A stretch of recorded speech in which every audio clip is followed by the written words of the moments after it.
Aujourd'hui, je vous accompagne au salon Habitat et Jardin. Plus de 250 exposants jusqu'à ce lundi 17 avril. Ça se passe à Savoie Expo et je vous emmène voir quelques exposants.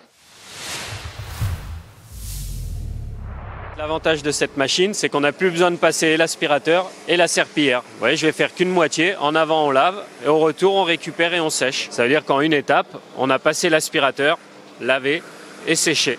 C'est incroyable cette histoire. Donc un 2 en 1 quoi, même plus que ça. Ouais. Aspirer, laver, sécher. Pareil pour les parquets, les bois, les marbres, etc. C'est la même fonction. En fait, on ne laisse pas d'humidité sur le sol, donc on n'étale pas la saleté au sol. Et si vous voulez l'utiliser sur des vitres, le principe est le même. Au lieu de laisser des traces sur des vitres en utilisant des produits d'entretien, la vapeur à elle seule désinfecte et nettoie, et l'aspirateur vient récupérer. Et sur les vitres, c'est propre et c'est sec en un passage. Vous allez révolutionner le métier de laveur de carreaux là avec ça. C'est ça, de laveur de carreaux, de nettoyeur de sol. Ouais. Et on a une petite fonction aussi qui est pas mal pour tout ce qui est allergie aux acariens. Donc dans les matelas, les canapés, les fauteuils, les sièges de la voiture. On peut également avoir une shampouineuse qu'on met à l'arrière. En prenant un tapis moyennement sale, on va shampouiner le tapis dans un premier temps pour faire remonter les taches. Et le même principe, on va aspirer et toutes les poussières, les bactéries, les acariens sont emprisonnés dans l'eau. D'ailleurs, on voit bien le résultat qui remonte, la saleté dans la machine, dans les tapis. 1 ou 2 passages pour bien nettoyer et désinfecter les matelas. Et après, l'aspirateur fait son rôle d'aspiration et de séchage. Et on laisse 2-3 petits % d'humidité. Et le ménage fini, toutes les saletés aspirées sont emprisonnées dans l'eau. Voilà. Donc à la fin du ménage, on vide et on rince notre petit bac. Et on a une autonomie illimitée avec 1,5 litre d'eau. On fait en moyenne 100 mètres carrés de ménage. L'entreprise a commencé en 2000. C'est Nicolas Daumont qui l'a créé.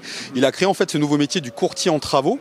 En gros, c'est un métier qui, à la base, servait à mettre en relation les clients désireux de faire une amélioration de l'habitat vers les artisans. Vu qu'on a des artisans qui sont référencés, qui travaillent pour nous. Et aujourd'hui, Illico Travaux fait bien plus que cela, vu qu'en fait, on accompagne le projet du début du projet, de l'imagination des clients dans leur amélioration de l'habitat, en les accompagnant sur tout ce qui est administratif, les déclarations préalables, les permis de construire éventuels, vers nos artisans, et ensuite on les amène jusqu'au bout, jusqu'au suivi de chantier. Et déjà quelques visites intéressantes sur ce salon depuis hier. Tout à fait, j'ai pris hier j'ai pris 3 rendez-vous déjà, donc pour des futurs prospects, donc oui, c'est plutôt pas mal. Donc comment s'organise cette entreprise? Tu as une équipe d'artisans, explique-nous un peu la structure. C'était Dylan Création pour permettre à des jeunes qui ont quitté l'école sans qualification d'apprendre un métier. Donc il y a des artisans très qualifiés qui n'en vivent pas malheureusement. Donc le but c'était de leur permettre de vivre de leur savoir-faire et en plus de permettre à des jeunes qui n'ont pas de qualification d'apprendre un métier. Et alors qu'est-ce qu'on trouve comme type de mobilier? Donc on a des tables, des banquettes comme celle-ci. C'est très sympa d'ailleurs. Une particularité de cette banquette, elle a 3 ans. 3 ans à l'extérieur. Donc en Moselle, sous la pluie, la neige et même la canicule puisqu'il fait très très chaud. C'est un climat continental. Donc c'est un matériau qui ne s'abîme pas, ça reste intact malgré les intempéries et tout ça. Tout à fait. C'est imputrescible, c'est du fil de filet de pêche. Donc imputrescible en nylon. L'armature est en métal galvanisé. Même en bord de mer, ça tient, ça ne rouille pas et ça ne craint pas le sel non plus. Alors on est maintenant dans l'univers de Oser Joséphine. Alors pourquoi Oser Joséphine ? Pourquoi Oser Joséphine? Parce qu'à la base, quand on a démarré notre activité, on avait fait des chaises, des fauteuils avec l'effigie de Bachung qu'on avait un petit peu transformé d'ailleurs, avec un angle peint en rouge et on en avait 2 similaires. Justement, qu'est-ce que vous faites? Tout ce qu'on fait, vous voyez, on est plutôt dans l'originalité, dans la création, on réinvente tous ces objets. Donc là, vous avez un grille-pain. Là, vous avez un appareil photo, des cafetières. Et alors, qu'est-ce que vous proposez globalement comme type de mobilier?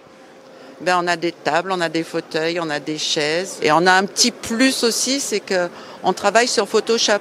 Donc quand on leur fait leur devis, ça nous permet du coup de leur montrer le rendu de ce qu'on a choisi pour eux, en accord avec eux. Alors 2S Solutions, c'est la fusion de 2 artisans qui ont pour nom Sofiane et Smaïn, justement. Donc 2S Solutions, puisqu'ils ont les solutions de chauffage. Ouais. On fait principalement tout ce qui est lié à l'habitat et à l'énergétique, notamment les bornes de recharge de voitures électriques, le photovoltaïque et les pompes à chaleur. Est-ce qu'il y a vous avez une actualité, des nouveautés que vous présentez dans le cadre de ce salon? Alors oui, nous dans ce salon, on est vraiment venu mettre en avant les bornes de recharge de voitures électriques. Okay. On sait que dans certaines villes, ça va être interdit, les voitures thermiques, les moteurs thermiques. Donc on sait que c'est quelque chose qui viendra assez rapidement, un marché qui est à prendre, qui est aujourd'hui assez vacant. On a voulu vraiment mettre en avant les bornes de recharge de voitures.